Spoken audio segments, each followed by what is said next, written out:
le gouvernement ivoirien, en concertation avec les autorités marocaines, a engagé une procédure de réinstauration du visa d'entrée au Maroc pour tous les détenteurs de passeports ordinaires ivoiriens, a appris de sources officielles ce mercredi 14 août 2024. Cette réinstauration de visa d'entrée au royaume chérifien est faite pour une période expérimentale de 0,2 années, à compter du dimanche 1er septembre 2024. En effet, face à l'afflux de migrants africains vers les côtes méditerranéennes, avec pour point de transit, les pays du Maghreb dont le Maroc, les états d'accueil de ces candidats à l'immigration clandestine, en collaboration avec les services compétents des ambassades ivoiriennes, ont procédé à un profilage, précise la note d'information. À en croire les autorités ivoiriennes, il ressort de ce profilage que la plupart de ces immigrants clandestins, ce sont des ressortissants étrangers se prévalant de la citoyenneté ivoirienne. À titre d'exemple, sur 800 migrants débarqués à Lampedusa, se présentant comme des citoyens ivoiriens,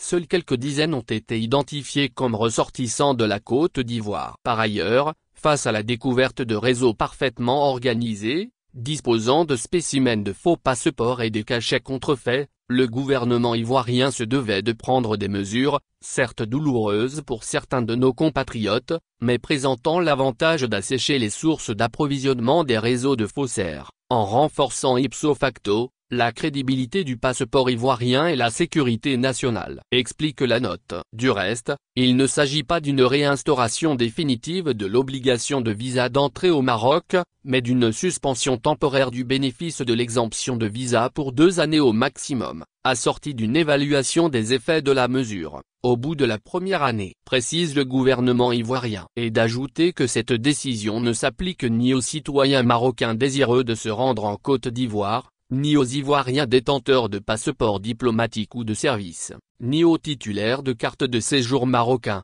ni aux bénéficiaires de visas Schengen, d'Émirats arabes unis, des États-Unis d'Amérique ou du Canada.